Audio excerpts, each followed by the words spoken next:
Hello and welcome back, ladies, gentlemen, and others. I'm your host, Sach-a-Leen Singh, and today with us we have a friend who has been very helpful in times of need.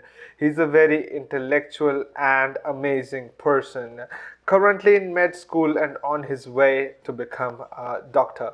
So we know there's only one person whose parents are going to be disappointed. We also play online games together, and both of us watch the Premier League and support some Premier League clubs. In that way, he's a bit humble because he supports Manchester United, which is the inferior of the two Manchesters. Anyway, ladies, gentlemen, and others, please put your hands together for Mr. Uddampreet Singh Arora. Hi Uddam, how are you? Hey, Sach-a-Leen, I'm good. How are you doing? Oh, I'm good. Thank you. So, welcome to the podcast. And I'm really happy that you did make enough time for the podcast. So, well, let's. Yeah, Yep. thank you for having me. Haha, It's yeah. gonna be great. I'm excited. Oh, So, yeah. I am excited too. yeah, yeah. So, well, let's get directly into the podcast. So, how did you think of becoming a doctor? Like, I want to know, like, at what point in your life you were like, oh, I want to become a doctor? So I wasn't like most of the classmates that I have right now are like I've known I want to become a doctor since I was born. I'm like, that's not me. I like worked on like what I wanted to do for my careers. This was more like high school. Uh-huh. I love science. I love math. I love like the classic, like all the sciences, and um, I decided like I wanted to help people, but I wasn't sure that I wanted to become a doctor. Engineering was one thing that amazed me too, and I thought that I could do fulfill that um, by doing engineering. So I did biomedical engineering initially, but even then I was thinking about becoming a doctor. I wasn't constraining myself to just doing engineering. So I was still doing pre-med while doing biomedical engineering at Georgia Tech. Um, so after a few years, I was still looking in the industry of biomedical engineering, but uh, I was leaning more towards becoming a doctor at that point because I wanted the hands-on, direct patient contact, not just creating devices that I know will eventually help patients, but I wanted to be the direct contact and working with patients. So I still worked at Epic for a couple of years after graduating, which I think was still a good choice. So Epic is a healthcare software company. Uh-huh. I was a technical services engineer there. So basically, I had a few hospital contacts which I would work with, like two or three. So those were my clients that I worked with on a daily basis and helped them with any problems that came up in their system. Right. So it gave me an in-depth knowledge about like what happens in the EHR and from a software standpoint and what the doctors are doing.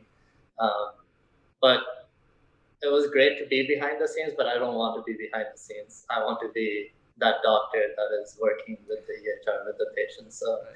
that's why I'm here now. So 2 years was a good experience, but I knew like that was mostly my break Mm-hmm. away from school, Right. and now I'm back in school. So yeah, Okay. Well, that's really great.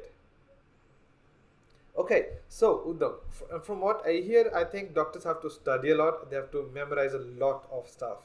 So what I want to know is, what is your approach to it? Like, how do you take notes? What's the process? Do you make ones with lots of figures or just plain text? So that's exactly what I want to know about. yeah. Memorization doesn't come easy to me, so I definitely have to put a lot of effort into it. Uh-huh. There's ways that you just have to utilize how your memory works. So the main thing is having as many passes as you can over the information, because if you just see it once, you're not going to memorize it. Right. Twice or thrice, you start familiarizing yourself. 4 or 5 times is when you're actually going to sink it in and know that you understand the concepts and Right.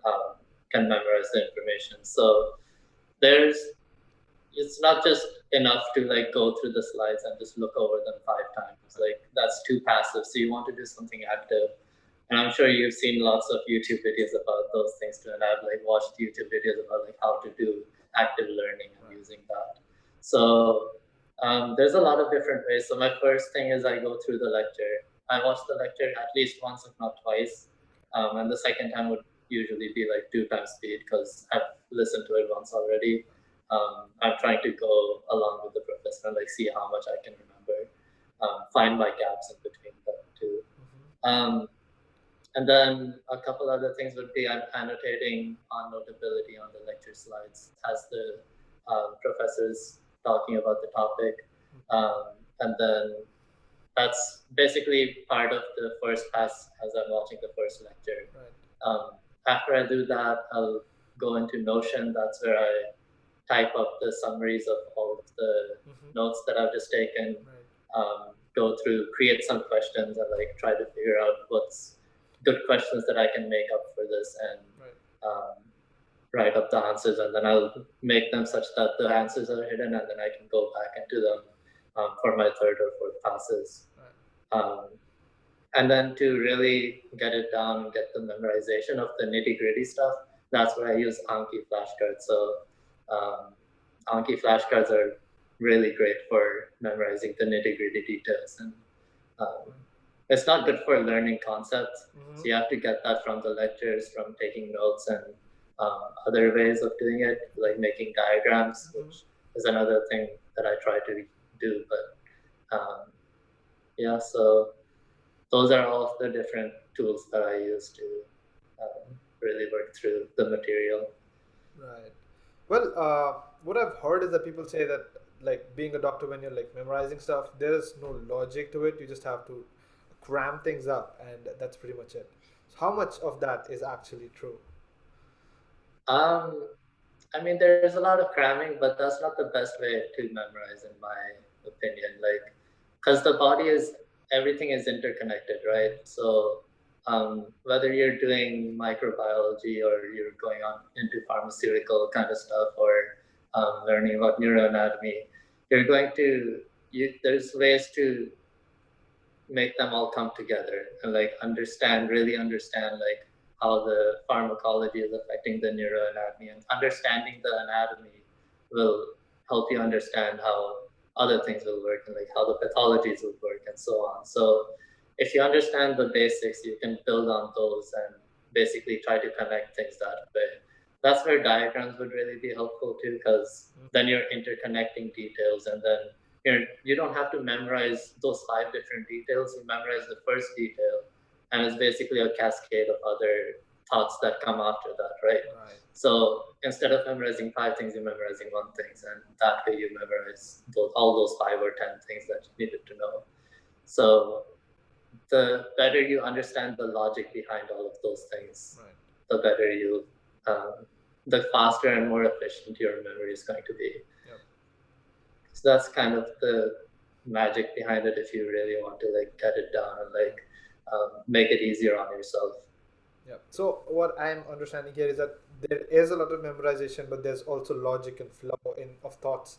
So when you're like reading about something, excuse me, or when you're trying to talk about a certain problem or certain disease, or finding out like what the symptoms are pointing towards, there's a certain flow, or there's a certain set of instructions that you follow, and then like finally you figure out what's happening or what's not happening. It's not just mere cramming, right? Yeah, and professors will try to connect those things together, but you definitely have to go through the work yourself and like make as many of those connections as you can. Well, yeah. So there's definitely a lot of self study. Yeah. Yeah. Yeah. Okay, so let's talk about flashcards. What exactly are those? So I thought you did mention something about Anki flashcards, and so is that the only ones you use? Because I think I've heard this Quizlet also. So which ones do you use, and can you show us something about it? Yeah. So a couple of my friends use Quizlet, but I prefer using Anki. The difference, I like Anki because it has spaced repetition. So spaced repetition is basically you see a card, the first time you'll see it is it's going to repeat those more often. And if you get them wrong, you're gonna keep seeing them. if you start getting them right, you'll start seeing them 1 day later. If you get it right the 1 day later, you'll see it 2 days later. If you get that right again, you'll see that 4 days later, and so on. So it's going to keep increasing if you keep getting them right. If you start getting them wrong at some point, it's going to come back to 1 day or 2 days, so that you're seeing the things that you didn't remember more often, Right. and you're testing your memory on those things that you are getting right, and testing them like a month later maybe, and see if you still remember it. Okay. So you're basically creating. So again, you're started doing neuroanatomy and stuff like that right now. So it's more of like creating those connections, and strengthening them as you go. So they're gonna be in your short-term memory at first, but you're trying to push them into your long-term memory. That's the idea behind it. Okay. So yeah, I'll show you a little bit about that on Right. my laptop too. Yeah. So you did talk about spaced repetition. Well, there's another thing Mm-hmm. which comes together with it, which is active recall. So can you tell Mm-hmm. us more about what's active recall and spaced repetition? Yeah, so I talked about not doing passively, going through the lecture slides, right? So if you're just looking at it passively, you're just going through and you think you know it because you're reading them and you're like, yeah, I remember that. But you don't actually remember. You don't know if you actually remember it, right? So the way to actually practice it is doing active recall. So those might be like doing questions. So Anki basically, you either set them up as fill in the blanks or you have questions and then answers to them. And Quizlet is the same thing. So Quizlet will be having a question on one side of the card and then the answer is on the other side. So you need to actively remember what it is, try to answer that question, flip the card and check if you're right. So that's a better way of doing it because you're actually testing yourself along the way. And then that way you actually know whether you have it memorized or you don't, or do you understand the concept or not. So that's the idea behind the active recall, and then Mm-hmm. you're basically combining the spaced repetition and active recall to Right. push that information into long-term memory. Okay. Yeah, well, that makes a lot of sense. Also, you did talk about notability when you're talking about your lecture Yeah. slides. So, do you use just notability to take notes? Because I think notability is more about like handwriting notes, so it may take a Yeah. lot of time. So, do you just use notability, or is it something in conjugation that you use when you're using notability?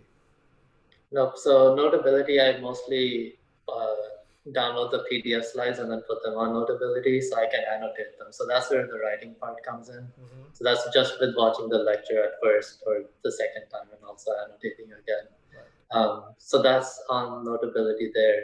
Um, but again, like that's just going through the lectures and then writing down what they're saying if there's additional details I need. Uh huh. Um, but the synthesis isn't there. So I want to synthesize that information, put them into my own words, right? Right. That would be a better way of kind of going through the slides, putting things together from front to the end, and like mix things together too. Like you're not putting in the same way that the professor put it, but you're putting it in a way that makes sense to you. So that's what I do on Notion.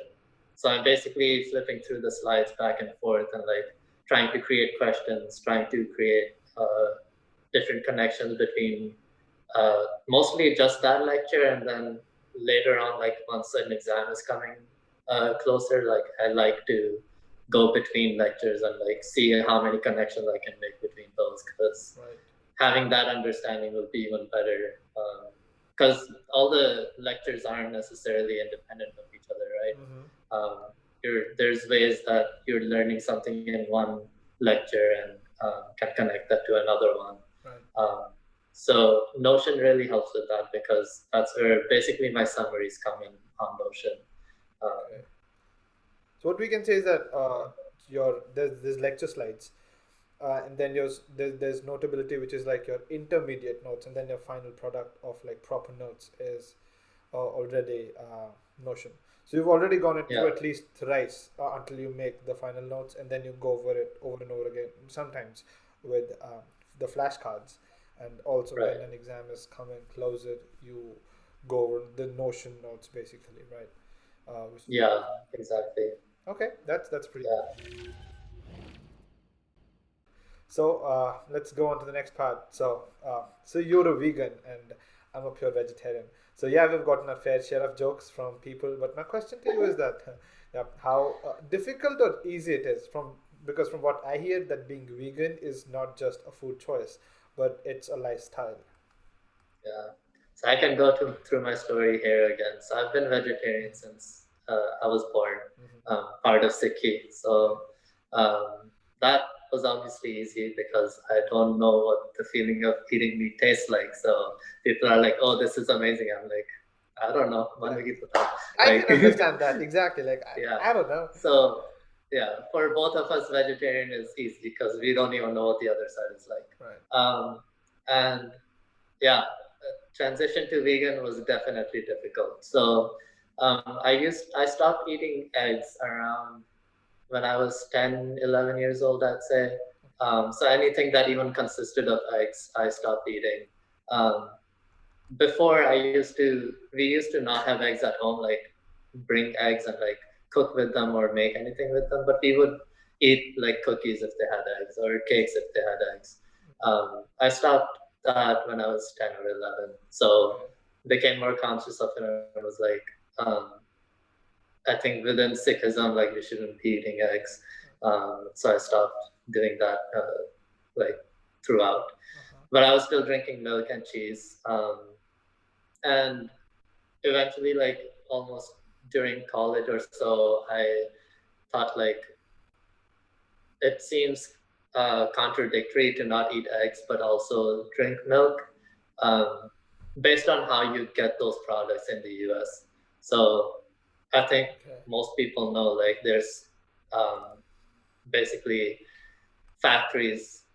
They're basically factories at this point where they're Excuse me. getting the meats and getting milk and Right. getting eggs and so on. So any kind of animal products are coming from those kind of factories and they're not treated well there. Now, the argument you could make is you can just eat from dairy farms and like farms that are nearby or organic so that the animals are treated well. And that's a fair point, and like people can, if people are conscious of that and go that route, I have no problem with that. But I just wanted to shatter that like gray area and like just make it black and white for myself. Right. Like I'm just gonna go vegan, like Mm-hmm. avoid all the milk and the eggs and everything, and that way you're just using plant products. Yeah. That came out of basically wanting to do something for global warming, Right. and becoming a better person in a way. Like I'm not saying that people are bad for not being Yeah. No. No. No. vegan, but Okay. I it's understand. just ways for myself to improve health wise and No, I think being every conscious of little thing global helps warming. actually. Right. Yeah. So that was the idea, and I was trying to figure out like what are the best ways to deal with global warming. Right. So I was doing research and so on, um, like looking up articles to see like what's the best way. Like, is it to get rid of my car, or do I start driving more less and like use my bike more or something like that? Right. But I found that being vegan is a much it has a much bigger impact than getting rid of my car. Right. The car has already been made, like it's already been manufactured, and the most of the emissions come from creating that car. Okay. And in the US, you obviously know it's very hard to get around without a Yeah. car. So that would be a much bigger step for me to take than being vegan. So um, that's kind of where that came from. And then there were obviously other aspects to becoming healthier and taking care of my body. So it's multifaceted in that way. Mm-hmm. So that's why it became an easy decision at that point. Okay. Once I realized like how much impact that could have. Mm-hmm. Um, I probably hovered with the thought for 6, 7 months though, because I used to drink milk every single day of my life for the past 18, 20 years. So um, I loved milk, I love cheese, but Yeah. since I like took that step, I realized how easy it is to get those things in alternate ways. So Yeah. That's true. drinking like almond milk or oat milk, and then Yeah. I also realized my cooking became better because then I was paying more attention to the cooking, looking up newer recipes, like trying different things. I think it just rolls you into different habits doing making that change. Mm-hmm. Um, So that's why it's been really good that way. Right. And I also Yeah. noted, like, I think once when you came to pick me up, I think you also went to recycle stuff. So how did Hmm. recycling stuff and recycling paper actually Yeah. like inculcated in your life, and how did like how did you start that, or why did you take that step? So those are easy things. I've my parents also recycle everything that they can. So Hmm. that was more natural to me. Like and most places that I've lived also have recycling and trash. So since I've been raised, like I know things that have to be recycled, things that have to be thrown out. And like being conscious of that is pretty easy because once you know what is recyclable, you just either have to wash it off, like if it has food on it, and then throw it in the recycle. So that seemed easy to me. Arkansas makes that very difficult out here. Yeah. There's no recycling here in my apartment, so Hmm. um, it just seemed very wasteful to me to throw that all in the trash. Although it's easy for me to do because that's the easier thing to do. There's no recycling bin right next to the trash, Right. so it'd just be easier to just throw it away. But I have the habit of throwing it in the recycle at this point. Yeah. And again, you know that I'm Hmm.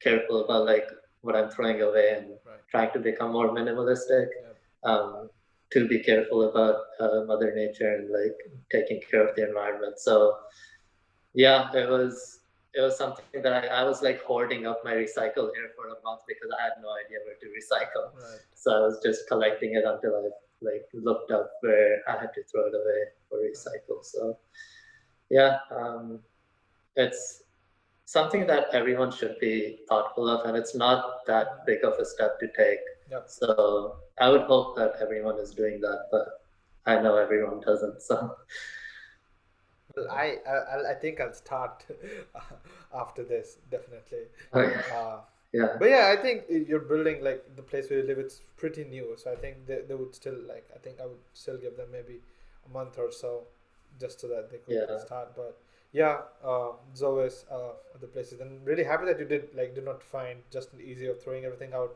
but you went on to find where you can actually recycle stuff. That is really yeah. nice. Uh, The argument you can make there is what is the impact going to be for me doing that, right? Like I think it's the impact on the environment is this much compared to what the industries are doing and like right. the amount of emissions that they are throwing out. But I mean, the thinking there would be like you're trying to do the best you can. But then So also the other counter argument, I think, from your side, or like from a person who's not like recycling, like a person who's recycling actually, is that even if though it may be a small percent, but the thing is percentages are actually scalable if you see. So even if 1,000 people right, do it, it's gonna right, change like in terms of percentage. It's gonna make a lot of difference in yeah, terms of the real world like values instead of just the percentage. So even if it's right, a small percent of people, if the numbers are huge, that's still going to make a difference because the percentages are just like, how can I say it, they're a bit deceptive in terms of values. So even a right, small percent, like maybe 2% or maybe just 1%, would still mean around 70 or 80. I think still like 70 or 80 million people, or maybe 7 million people, something of that sort. But still quite a bit. That's still quite a lot. uh, So even like that part, that would make a lot of difference. So yeah. yeah. That's very true. And in America, at least, like it's becoming a big thing. Yeah.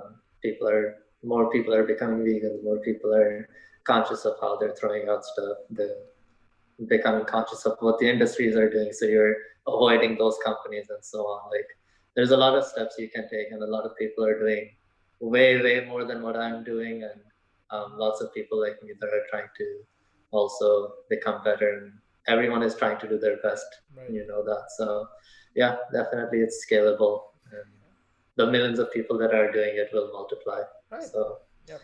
yeah, I think every step counts. So let's get to the yeah. next part.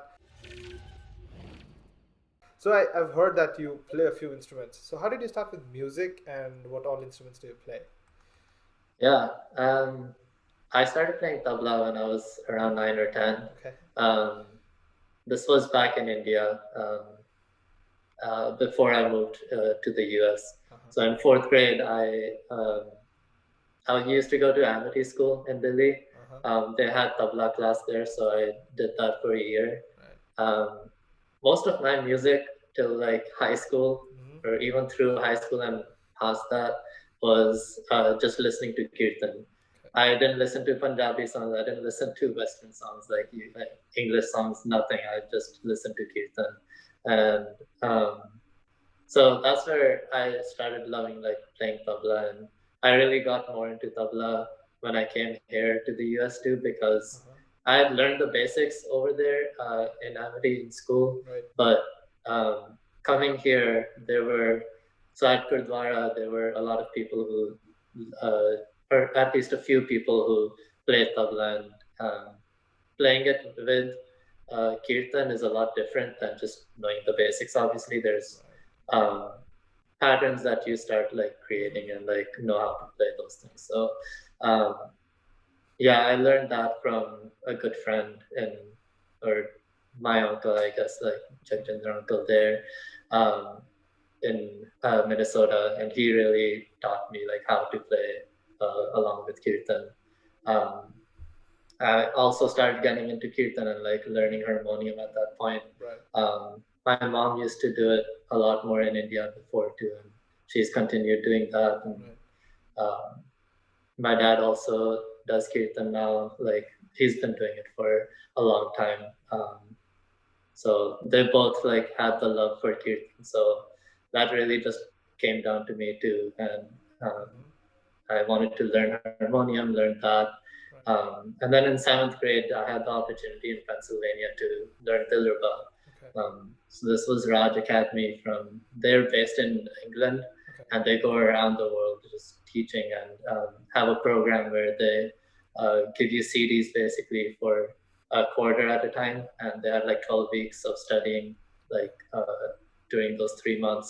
So you would watch the videos and then practice from there. And then we either do video calls here and there, and they would come every 3 months to test you and Oh. give you a 3-day workshop. So Mm-hmm. that's where I learned Dilruba. And they also taught everything purely in Rag.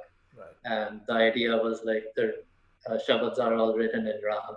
Right. Um, so you want to do that in Rag. So for people that might not know what Rag is, it's basically a structure of notes and that you need to follow, going up and down. Yeah. So they're basically scales set for Mm-hmm. each different rag. Right. There's like there's 31 rags in our Guru Granth Sahib Ji.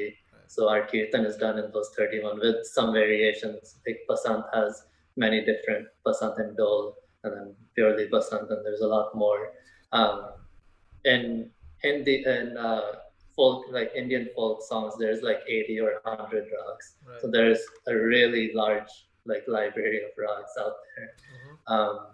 I started learning that through Raj Academy and really got into it then. And since then, I've mostly done Rag Kirtan because from what I've been taught, like through that, the Shabads are all written in Rag for a reason. Mm-hmm. Like the Gurus went through writing all the shabads in a particular rag for a reason, Right. and it's to convey that emotion and everything. So the most you're going to get out of a shabad is doing it through rag, and each rag has its own emotions attached to it. So I really started enjoying that and Mm-hmm.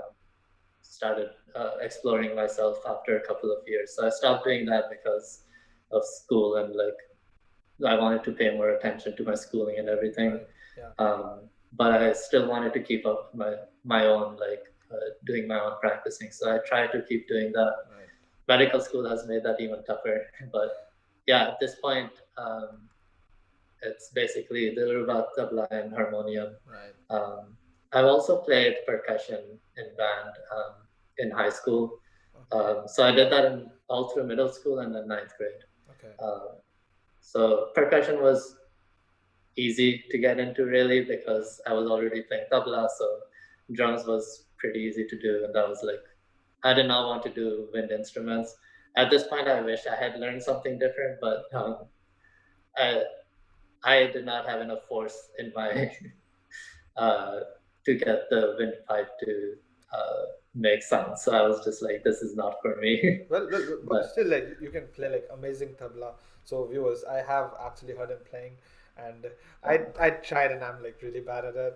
So no, it no, takes time. it So definitely you takes were time. playing Yeah. well. No, it's like Yeah, I would try it. Like the one thing I loved, especially like so back in my home, I would say country or in Chandigarh actually we had a gurudwara and we used to do like summer classes there, which was just basically yeah, like learning kirtan and playing a specific shabad, and then we would have mm, all the kids like do the whole evening samagam at on the last day of practice, um, yeah, or like June 30th or like July 1st or something of that sort, and we used to like practice for the whole summer holidays. So I like nice. loved to play the tabla, but like that back Yeah, at that time I was like my hands were too small to actually like fit on the whole part, and then once I grew up again, like as you said, studies took over, and then uh, yeah, those things keep being left out.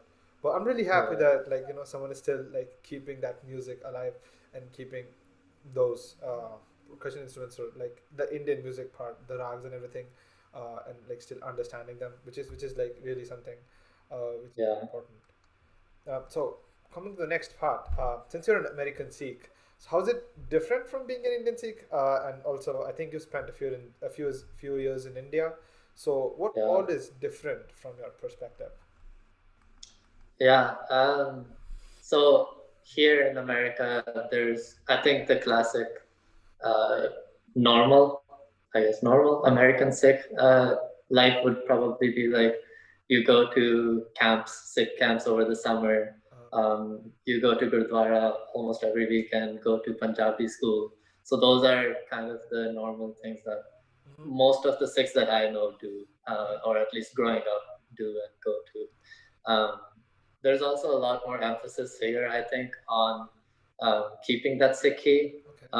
Obviously, you obviously hear about like um, Sikhs coming over here and then losing that faith and Right. cutting their hair and so on. But I think there's um, a lot of emphasis on keeping your Sikhi. And so I think the Sikhi roots could be even stronger here in the US because you're kind of trying to overcompensate. Obviously, it's not overcompensating, but Okay. you're putting more emphasis on it and you're trying to I think yeah. instill those basic, the Sakhis, the Mm-hmm. learning the language, and learning Gurbani, Yes.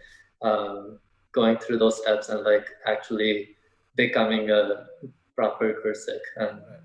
uh, I definitely still got that in India, obviously, Mm-hmm. and we would go to Gurdwara and everything, but Right. it seemed more passive, I would say, Mm-hmm. because that just becomes normal things and you're not thinking about it too much, I guess. Right. But here, there's definitely a good emphasis on things like that. Yep. I did become Amritari there though, so like I was still doing part, and there was definitely an emphasis. And I think you talked about this in the last podcast too, that Yep. what parents teach is very important. Yep. I think that point came up there. That's definitely true. And if you want to learn Sikhi and Mm-hmm. have that, because Sikhi is a way of life, Right. you're not gonna get that from watching videos or um, if you don't get it in your family, there's almost no way of learning exactly what the Sikhi way of life is. Exactly. Um, so it's very difficult to. Obviously, there's a lot of Sikhs that even white Sikhs here Right. that have gone through the effort of going to Gurdwara every day here in the Mm-hmm. US and like learning about Sikhi and then becoming a Sikh themselves. Right. So there's a lot of those kind of stories too. Yeah. Um, so yeah, it's definitely important to have roots and growing those roots properly. Mm-hmm. Um, you can talk about like what you think and how it is in Punjab and Well, in India in general. So, well, what I have, so like again, listening to what you were saying, well, I think what we lost in like the distance from like Punjab to Mm-hmm. here, I think we make it up with our, how can I say, the, as you said, how do I actually put it? The way we actually follow it, we follow it like a bit more sternly here, a bit more strictly, and then we try to like go over and not like let the roots leave the roots behind.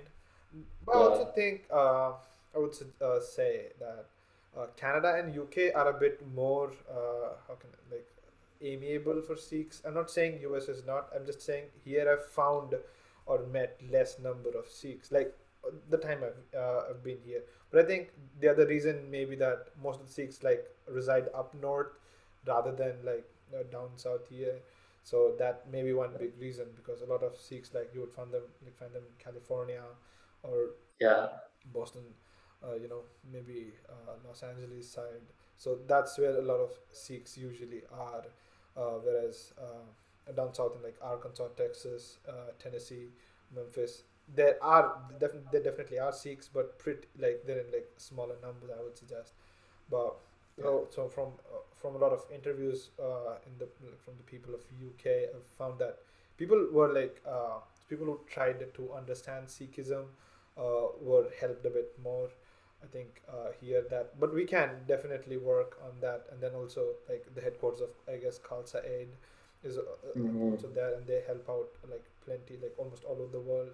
So I think it is actually bringing this positive attitude in Hmm. the Sikhs and also towards the Sikhs. So which is an amazing thing, and I think Khalsa Aid has been like nominated for the Nobel uh, Peace Prize. Like we Yeah. still have to like check, but yes, they. I think that is still a very good thing which has happened. Yeah. They really do amazing work. Like they're basically everywhere there's a disaster that hits. Yeah. So they do amazing work. Mhm. Yeah. And talking about like things back in Chandigarh and Punjab, I think like especially in Chandigarh, I think there's a gurudwara almost everywhere, like Right. in every sector, and then in Punjab, I think you'll find like specialists, like gurudwaras, like related to like cultural moments, and also Yeah. so there's Fatehgarh Sahib, Hmm. there's Sarhand, and there's another like different gurudwara sahibs, right, and then all the four Akal Takhts also. So that's a Yep. really good thing, and those are like all across India, so which is like really nice. Have you ever been to Nanded though? This is just out of blue, but have you ever been to Nanded?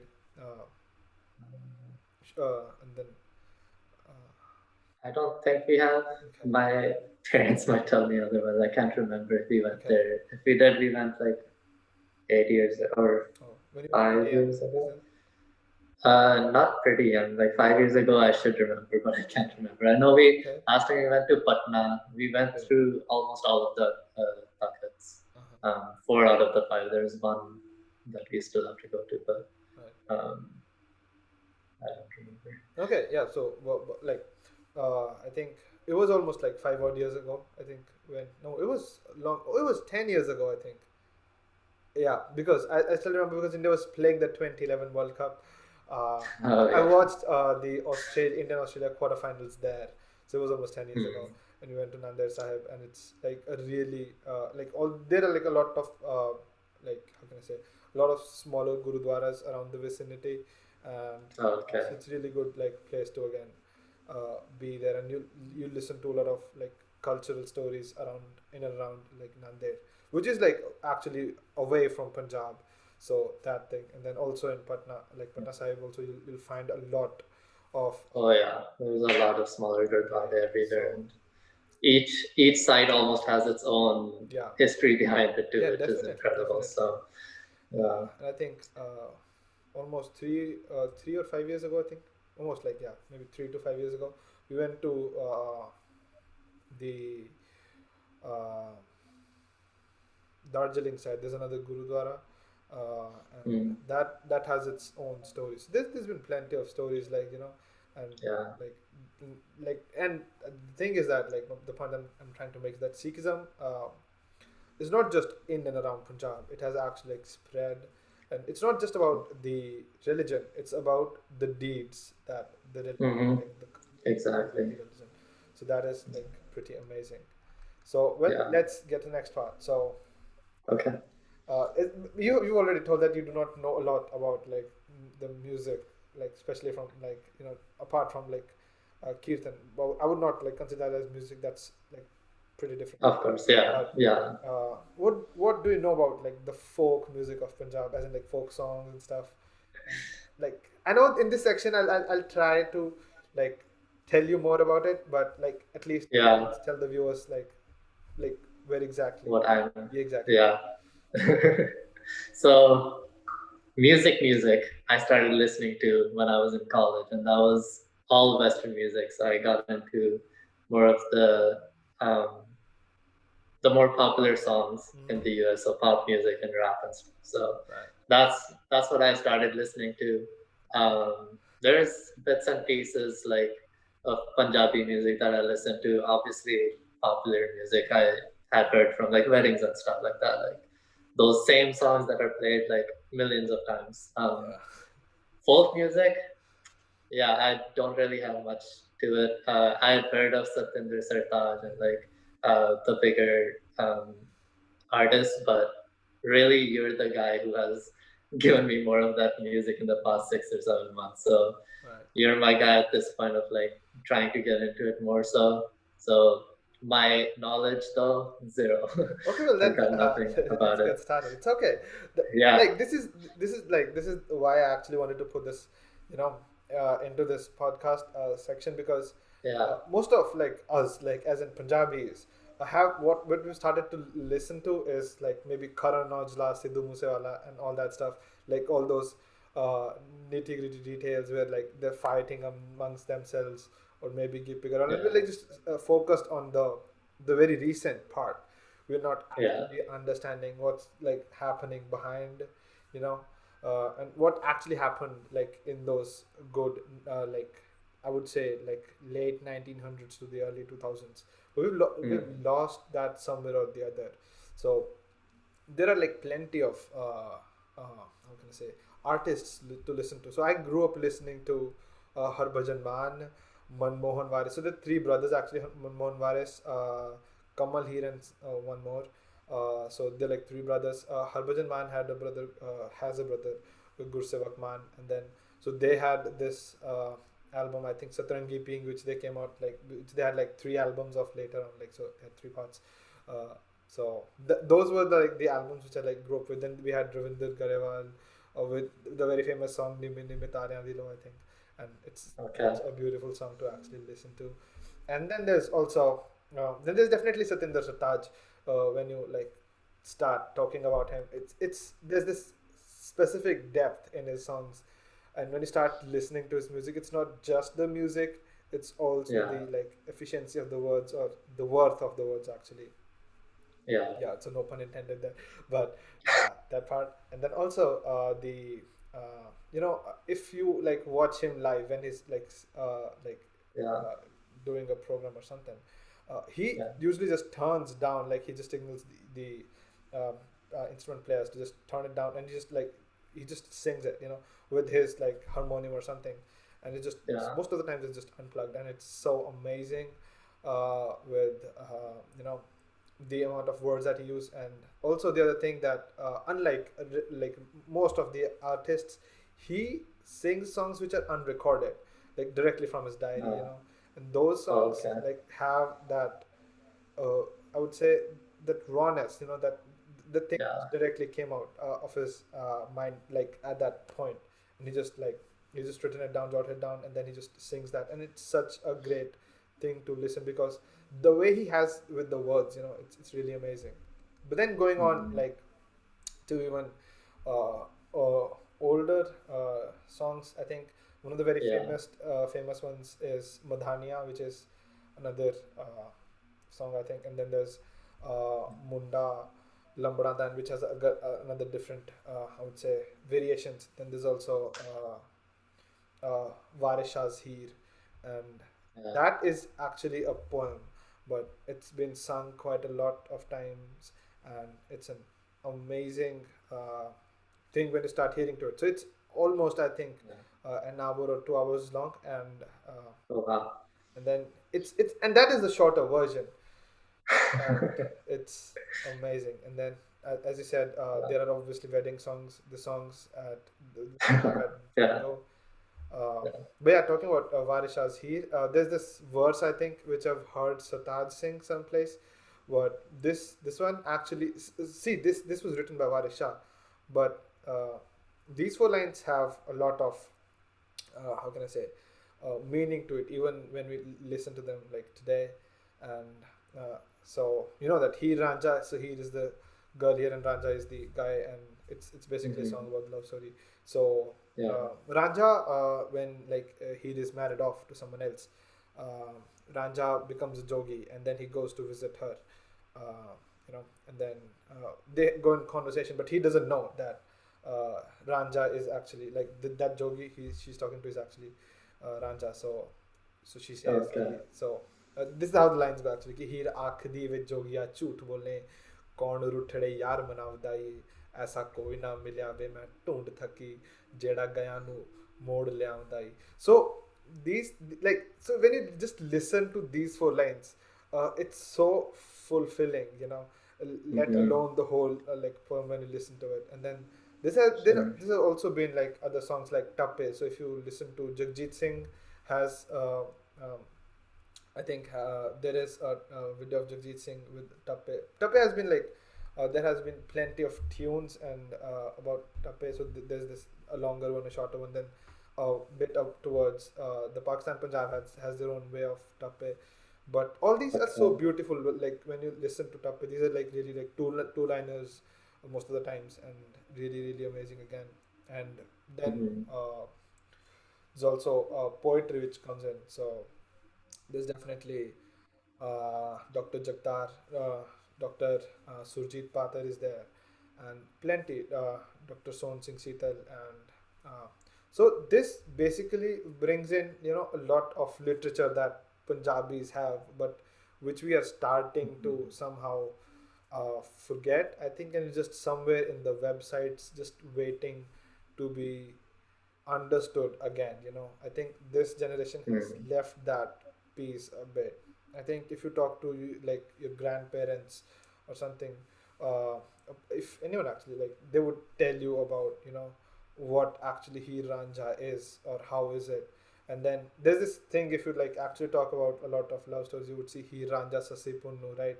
And a lot of them. Hmm. But then you hear Mirza Sahiba. So most of the times it's the girl's name who's taken first. Heer Sassi, you know. And then when you listen to Mirza Sahiba, it's Mirza Sahiba and not Sahiba Mirza. And that is Hmm. because Sahiba actually betrayed Mirza. But these are like small little details that Uh, one doesn't actually like know, you know, just like listening to them. You just have to hmm. listen to the whole thing or like the whole story. And then these become so fulfilling. Uh, so that thing like Uh, about the music again, which like is not just music but also the literature which like combines the yeah. two things together. So that's what I Right. feel. Right. Yeah. Yeah. So I hope at least I was able to help out some more, but I'll definitely keep giving you more suggestions about songs. Definitely. Oh yeah. Yeah. You're gonna be my dealer for that. Yep. Definitely. Why not? Listen to this song. Listen to that song. Right. Yep. Yeah. Definitely. Yeah. That's very true. Well, Yeah. that's what like I am here for. That's my first, yeah, first thing that I'll definitely do. So let's get to the next part, which is talking Sure. about the movie. So which movie Sure. would you like Yeah. to talk about? Can talk about Memento. Okay, yeah, okay, Christopher right. Nolan. Okay, yeah. Yeah. Well, that's a good choice. Yeah. Yeah, you cannot definitely you cannot So go wrong with Nolan. Yeah, so, yeah, exactly. Nolan just loves his playing with time with right. anything. Mm-hmm. And pretty much every single movie that he does is all about time. Right. And Memento is something that seems like such a simple storyline, Mm-hmm. really, if you go from step one to step 10. Like, it's a pretty simple storyline in that way, but the way he tells it just boggles your mind, like, while you're watching it, and then Right. you reach the ending and you try connecting things together. Mm-hmm. There's still questions that are unanswered Right. at the end. That's He loves doing that, and I love those kind of movies. Just leaves the person thinking, like, what has happened, what Right. was supposed to happen, what does this mean? Exactly. Um, so, I mean, the main storyline is basically the main character is Mm-hmm. has anterograde amnesia, so he's not able to make any new memories, but he remembers everything up to the point where he had amnesia and like Okay.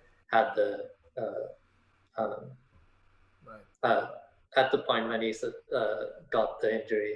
Um, and then after that, he basically isn't able to make any more memories. So I don't know if you've ever watched um, Christopher Nolan explaining how Memento worked. Okay. So there's basically in there, there's color scenes and there's black and white scenes. Um, I think if I'm not remembering it improperly, black and white are the ones going from beginning to end, Okay. and then colored scenes are going from the The points. present to past. Oh, Yeah. or the. So it's basically Okay. like they're going in two different directions. Oh, okay, makes sense. And he's basically jumping Mm-hmm. between those points, and um, they're basically flashbacks. So as you're moving along the storyline, he's having flashbacks to what happened, what actually happened, or at least in his memory, what happened. Right. And the question at the end is still, are those flashbacks exactly accurate? Because it's basically dealing with memory. How does memory work? How does time work? Right? Right. Like that's classic Nolan. So he's basically questioning like memory isn't perfect in itself. Like Right. even if you ask me, like you ask me if I remember if I went to Namdera, I don't even Right. remember that. So like that kind of thing, like your memory can be influenced. Like my parents could say I went to Namdera even if we didn't, and I'd be like, yeah, I went to Namdera. Right. Like I make up that memory, and from now on I'll remember it that way. So you're basically changing and influencing memory. And the main character in that is also being influenced by multiple people. And since he has anterograde amnesia, every new memory is being made by influences of other people. Right. And they could tell him something happened and he would have no idea if it actually did or not. Um, so he's basically trying to tattoo everything that he thinks are true facts and putting them on his body and like um, going with those as the absolute truths in his life. Right. But at the end, you realize that he's making up false truths for himself, right? So he's trying to find the true killer of his wife. That's the main gist of it. And that's his main motivation for everything he's doing. Right. There's the question at the end: did he kill her himself? Because he had this. So he used to work for the insurance company. There was a patient he was with that ended up giving insulin shots to his wife like multiple times because the wife was trying to like get him to stop his fake amnesia because the he himself, the main character, was saying that, or at least for the insurance companies, like he's faking it. It's not an actual injury, so they're not gonna compensate. Um, so she basically got killed because he didn't remember. He didn't actually remember that he had given those shots, but the wife kept asking him to give her insulin shots, even though she had already gotten them to like stop him from killing her. But that didn't happen, and she ended up dying. So the question at the end is though, was that a different person, or was that he himself with the amnesia that gave it to his wife, and then the wife died? Right. So there's things like that where you're still questioning Yeah, the exactly. ending of the movie. Well, I think that's what Is Nolan does. It just leaves you the question, yeah, and then yeah, like actually plenty of like small little questions here and there. Though yeah, like the answers to them, I think are usually present in the film. yeah, Then like later yeah, when you're walking or when you're just like doing something, maybe you're just cooking, and then it just rings and comes back to it. Like, oh, this is why that happened, and that yeah, makes a lot of sense later on. So yeah, I yeah. think So a lot of credit also goes to his brother though, because he's the one who actually came up with the idea. I think his name is Jonathan Nolan. okay.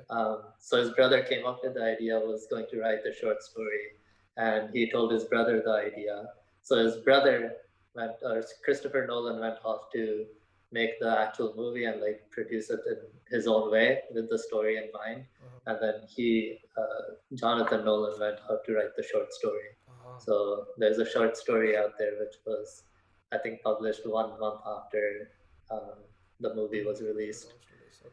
Yeah.